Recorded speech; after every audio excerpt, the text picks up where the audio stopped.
Most of you are familiar with the ADB setup, but it does have these two components. The big one in Manila, the bank itself, but its think tank, the ADB-I in Tokyo.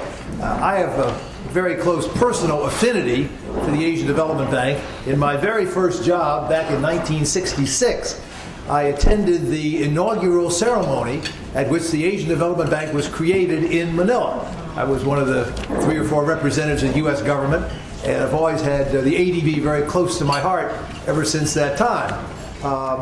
That closeness was tested later when I was at Treasury and had to get appropriations from the Congress every year for the Asian Development Bank, along with the other development banks, but that succeeded as well.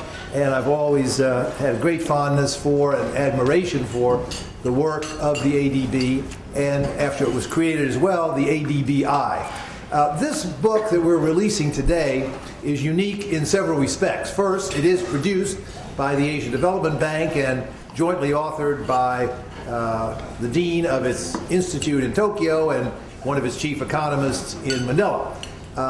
It is, I think, the first serious analysis of how the free trade agreements being negotiated in Asia are actually working on the ground, how they are affecting individual firms, how they are affecting trade flows and patterns. The book is based on some extensive surveys that the authors have done through their ADB connections of companies in all the big trading countries in East Asia: China, Japan, Korea, the Philippines, Singapore, Thailand. So covering the 3 big areas, trading areas: China, Japan, ASEAN, in order to understand how this network of agreements is working out. Even many Americans do not realize that the web of trade agreements in Asia is proliferating rapidly. Over 100 agreements have either been signed or in the process of being signed or are being discussed. So it is truly a noodle bowl, as the subhead of this book says. And I think getting this appraisal today of how the set of trade agreements is working out in practice, we will be provided some new insights and some very important ones in understanding what is going on in Asia. That, of course, has huge implications for U.S. business. The U.S. has tended to stand aside from some of that trade negotiation until recently. Now, hopefully, with the likely, we hope, early passage of the Korea-U.S. FTA and early progress on the Trans-Pacific Partnership, hopefully the U.S. will be getting into that action soon. And this study and its analysis, its presentation today, will give us at least a flavor of what that might mean for American business and through it for the American economy. The book is co-authored by Masahiro Kawai and Ganeshan Wignaraja. Hiro Kawai has been the Dean and CEO of the Asian Development Bank Institute now since 2007. He had previously worked very closely with President Kuroda of the Asian Development Bank itself in Manila on regional economic integration in the region. As many of you know, as the Asian countries have been pursuing regional economic integration, both on the trade side and on the financial side, the Chiang Mai Initiative, they have looked to the ADB to help them in that process, to give them advice, to do economic analysis, to be their true Asian institution that could help them in that process. And so people like Hiro and his colleagues, both in Manila and in Tokyo, have been very active participants in that process, very closely involved in it. Hiro had got his PhD in economics from Stanford. He was for a while Deputy Vice Minister of Finance in the Finance Ministry in Tokyo, Chief Economist for the World Bank's East Asia region, taught at both University of Tokyo and Johns Hopkins nearby here. Dr. Wignaraja got his PhD in economics from Oxford. He's previously worked for the Commonwealth Secretariat, the OECD, the Overseas Development Institute, and thus has a rich background as well. So the two of them together, from this unique perspective, addressing a very unique issue, and we're extremely pleased to host you here today at the Institute. We look forward to hearing about Asia's free trade agreements. How is business responding? Dr. Kawai.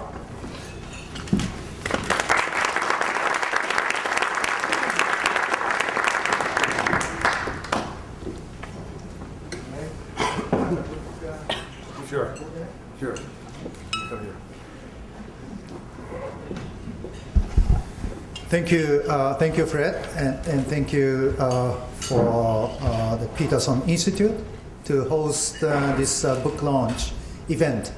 I'm very happy to talk about this book, but before I do so, may I present this book to you, Fred? Yeah? Can we just hold it? The photo ops are what counts. Thank you very much. Thank you. Thank you very much.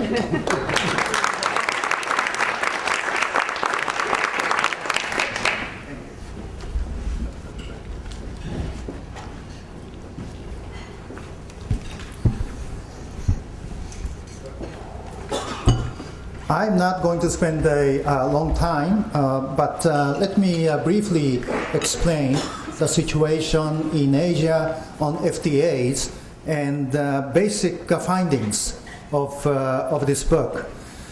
If you take a look at this packet, you can find several documents, a very short piece of paper, a closer look at East Asia's free trade agreements, and also a PowerPoint. I'm not going to present the PowerPoint. Perhaps after my presentation, Ganeshan Wignaraja may be able to give you a bit more detailed information about the book. First of all, as Fred has just said, the number of FTAs has increased tremendously. Up until the year 2000, Asia did not have many FTAs. Actually, Asia was very late in coming into this FTA bandwagon. In 2000, there were about three FTAs in Asia, only three. Now, there are more than 50 FTAs in place and more than 80 in the pipeline, in the sense of being under negotiation or under study. So we do have what we call the Asian noodle bowl, and the picture that's supposed to be the noodle bowl. And the issue is that when one country has many FTAs with FTA partner countries, the idea is that business firms trying to do business with those trade partner countries may face some problems because different FTAs do have different FTA provisions, including, in particular, rules of origin. So the presence of multiplicity of rules of origin in Asia may create some problem, in particular for small and medium-sized enterprises. Our prior belief was that many multinational firms would find ways to cope with this multiple rules of origin problem because they have sufficient resources, they have the lawyers, and so forth. But SMEs, small and medium-sized enterprises, they may find it difficult to cope with this multiple rules of origin. So that was really the starting point of this research. We started to conduct business enterprise surveys because there was no systematic analysis of firm behavior in the context of FTAs. Firm perceptions of FTAs are something we wanted to tackle. So in the book, we wanted to ask several questions. Are FTA preferences being used by firms? If FTAs are very complicated, rules of origin a bit complicated, then firms may not have sufficient incentives to use FTA provisions. The second question, what are their costs and benefits? Do business firms find FTAs beneficial to their business? Are multiple rules of origin a burden to business? So this is the issue we wanted to tackle. And also the question whether there is enough business support for firms to utilize FTAs, because SMEs may not have sufficient resources, so that SMEs might need some support. So we conducted enterprise surveys, 841 firms in Asia from 6 countries, Japan, China, Korea, Singapore, Thailand, and the Philippines. And these firms include those in electronics, automobiles, textiles and garments, and a few other country-specific industries. And also the sample firms do include very large firms employing more than 1,000 people, and large firms employing between 100 and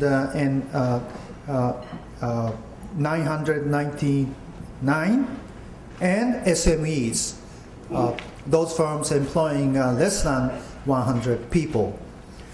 And we find that about 40% of the firms are foreign owned.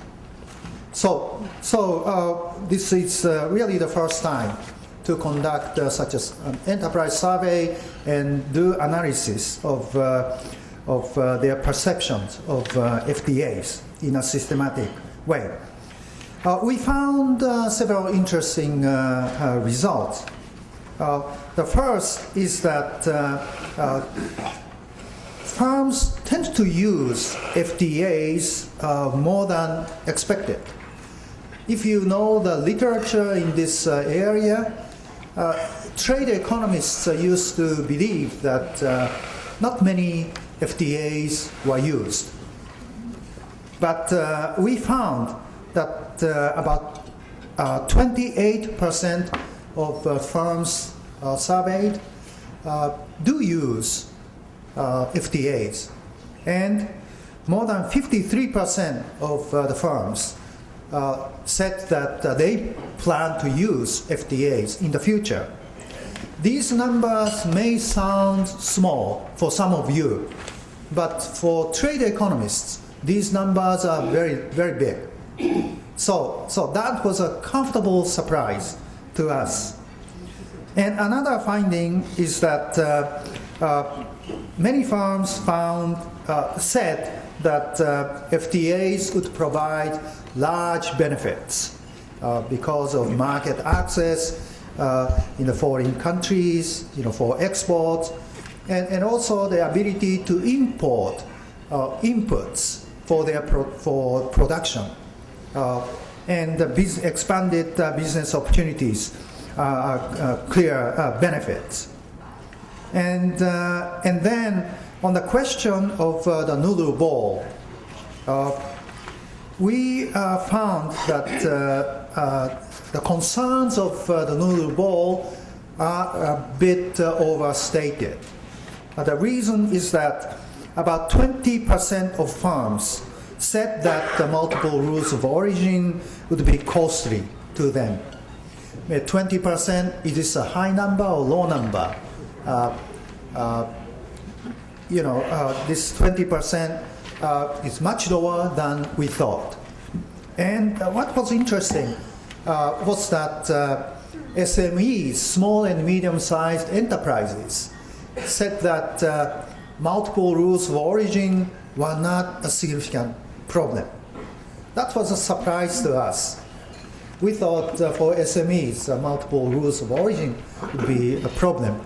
But looking at data in more detail, what we found was that the large firms tend to export to multiple markets, but SMEs tend to export to a single market. So, because of that fact, SMEs do not face this multiple rules of origin problem.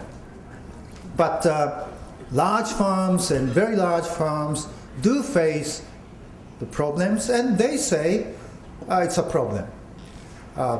We don't know exactly at this stage whether the costs of multiple rules of origin would be very significant for large firms and very large firms.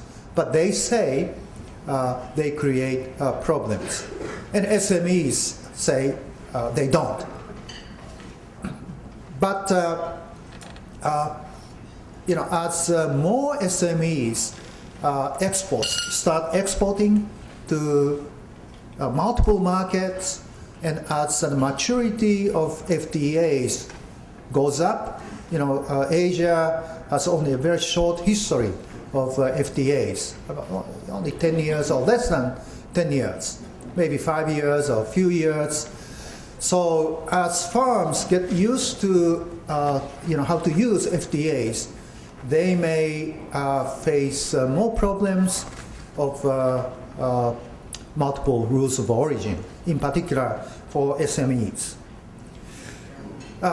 And also we asked several questions about impediments to the use of FTAs.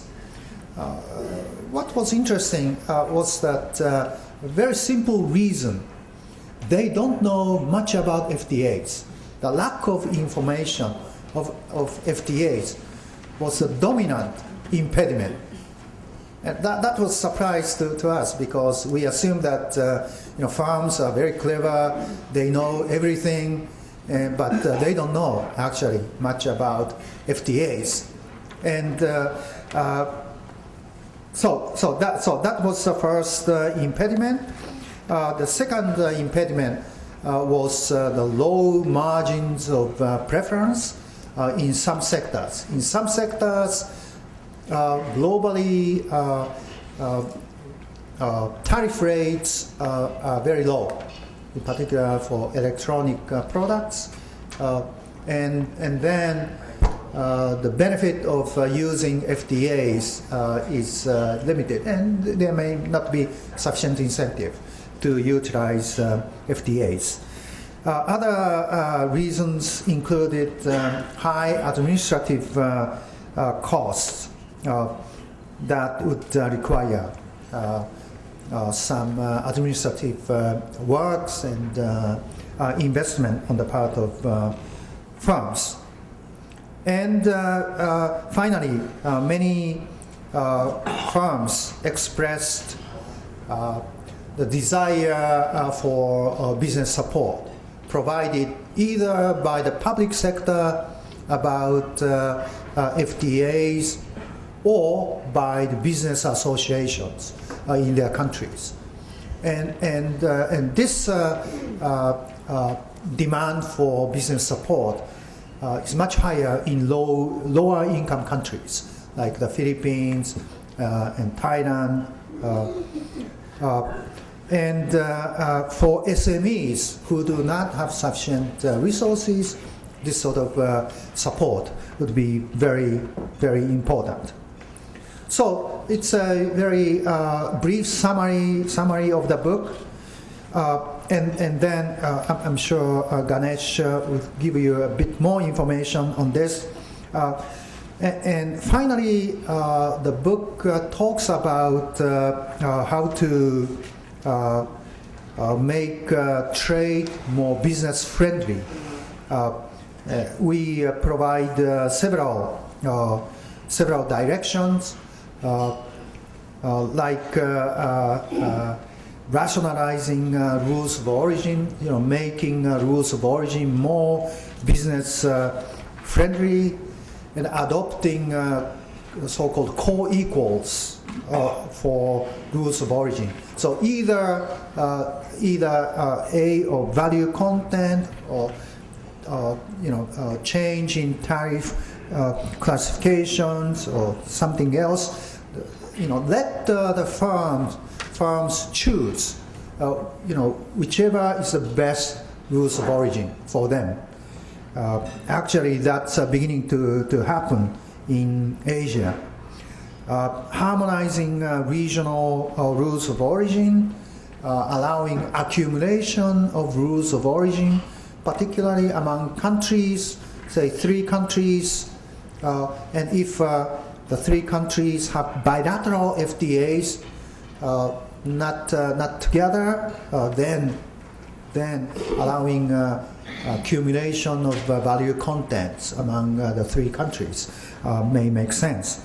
And also consolidating the existing FTAs into a simpler, bigger FTA in Asia should reduce the business costs of conducting trade. So in our last part of the book, we talk about regional trade arrangement, essentially trade architecture. So one direction to go would be to take a Asia-wide approach, which is based on either ASEAN plus 3 or ASEAN plus 6 countries. ASEAN plus 3 includes the 10 ASEAN members plus China, Japan, and Korea. And ASEAN plus 6 includes India, Australia, and New Zealand, in addition to ASEAN plus 3 countries. Now, whichever approach is taken, ASEAN plus 3 or ASEAN plus 6, there's a need to create an FTA among the plus 3 countries, China, Japan, and Korea. There's no FTA in place, so this so-called CJK, China, Japan, Korea FTA would have to be created, and that needs to be combined with the existing ASEAN plus 1 FTAs. ASEAN plus 1 FTAs do include ASEAN plus China, ASEAN plus Japan, ASEAN plus Korea, ASEAN plus India, ASEAN plus Australia, New Zealand. So this is one direction to go. We made some reference to the TPP, and we take the view that the 2 processes, the ASEAN-centered process, ASEAN plus processes, ASEAN plus 3 or ASEAN plus 6, and TPP, these processes are mutually complementary and mutually reinforcing in the sense of creating synergy. I want to make the point that the ASEAN-centered approach, which is not often accepted in North America, is actually very useful for the United States and North America. I'll give you some reasons. First, this ASEAN-centered approach does promote ASEAN integration and ASEAN unity. Okay? It's an ASEAN's centric approach.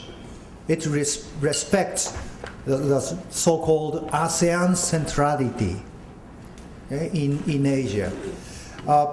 ASEAN is a very dynamic economic region, and actually the combined GDP of ASEAN is bigger than India now.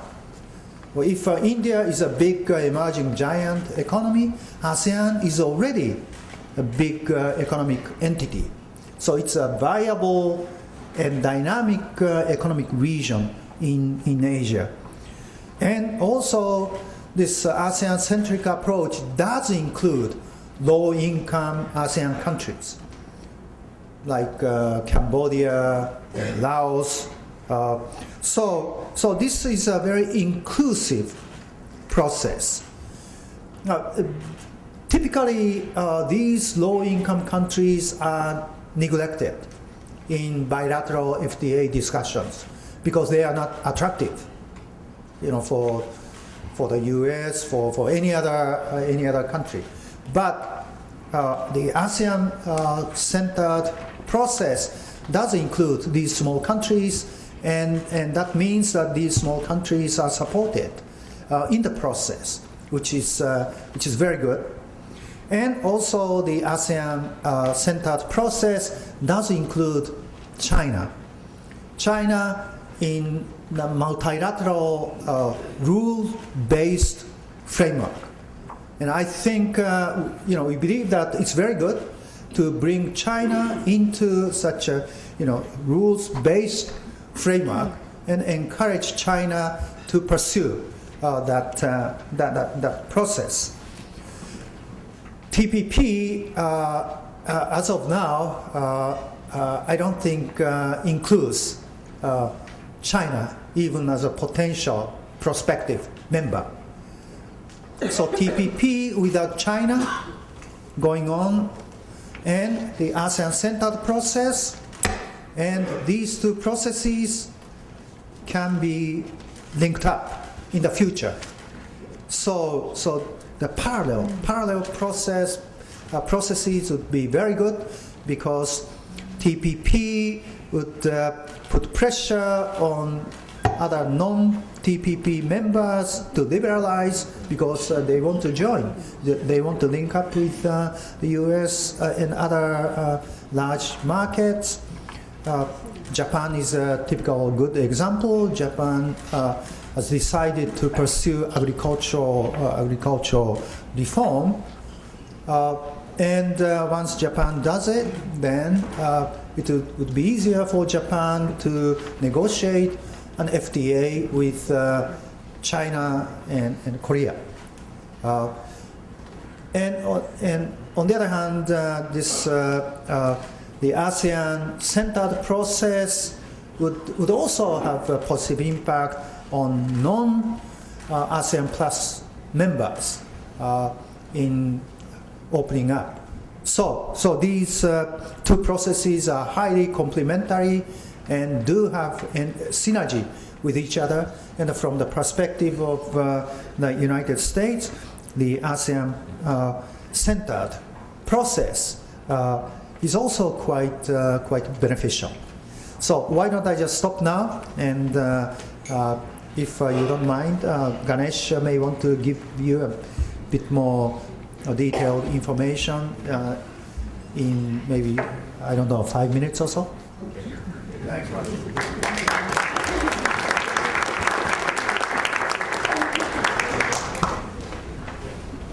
Ganesh, take 10. Thank you very much. It's a real pleasure to be here with you and to highlight some of the findings that we have from the surveys. And that complements what Dr. Kawai has been telling you. The first question is really about the sample. We have 841 firms across 6 countries in East Asia.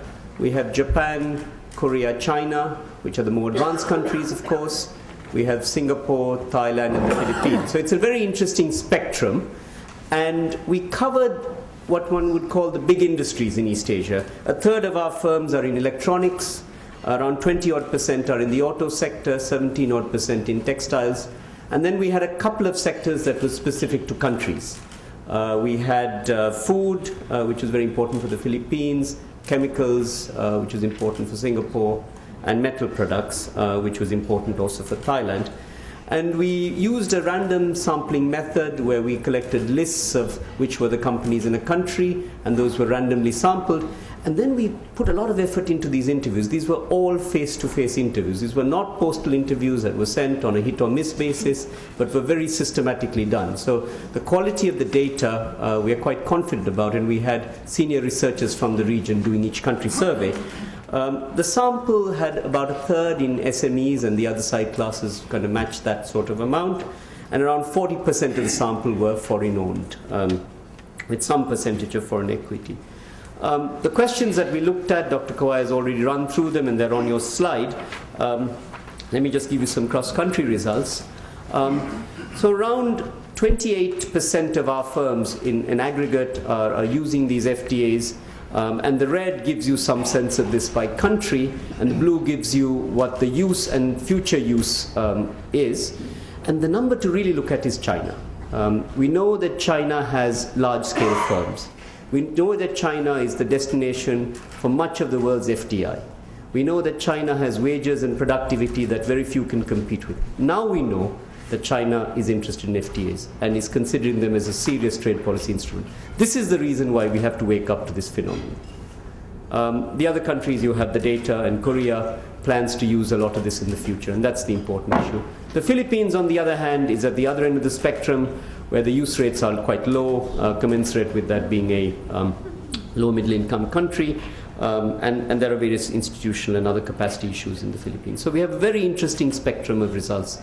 That's something that you may want to look at. The profile of users, as Dr. Kawai said, is very large firm-centric and very foreign-owned-centric, and I won't go into this in detail because there's much of this information in the book. In terms of the benefits, here are benefits by each FTA as best as we could map this, and market access and preferential tariffs are the two important ones. On the cost side, people worry about increased competition and documentation, and also the fact that sometimes an FTA can change the value chain and the way that suppliers behave, and that's important. And you have some numbers by FTA. Impediments are very important. As we have said, the majority of our firms don't use FTAs, so the question is why? And when we look at a ranking of some of the results, information is an important issue. That these are quite complex documents and not well understood at firm level, particularly the concessions that are available. There are also issues related to margins of preference, which of course are industry specific. Some industries, these margins of preference are better than others from the company point of view. We have delays in admin costs associated with exporting in general and export documentation. And then there are EPZ or ITA, the Information Technology Agreement. Firms that sometimes in those schemes don't really look to FTAs because they have those other privileges, and so on. So we have a number of issues in ranking, and here's some data on what we found. We specifically asked firms about rules of origin, given the academic and intellectual debate that occurs, and the global number that we get is around 20% of firms that say that these things are an issue. And when we tried to quantify this, we got somewhere like between 0.25% of sales to 0.5% is what the direct cost is assumed to be. And there you have some numbers by country, and those are very interesting in looking at what those mean. Huge demand for support services, particularly in the low-income countries in the Philippines and also countries elsewhere. And there's a huge range of things that people want support on. And information is very important, but the general sense of business support and FTA support becomes very important. The issue of outreach is key to this whole thing. So it's not just a matter of signing an agreement, telling everyone that it's there, but actually actively working with business to understand them and to use them, and to provide particular help to SMEs to find out how these could be of benefit to them. As well as a lot of emphasis on surveillance of non-tariff measures and things like that. We have a number of conclusions, including concluding the Doha round and avoiding protectionism are very important, along with the other things that we talked about at the tactical and the strategic level. And finally, the entire book is available on the internet, on the ADBI website. So if you haven't got a copy, please don't worry. You can download it and read it at your leisure. Thank you very much.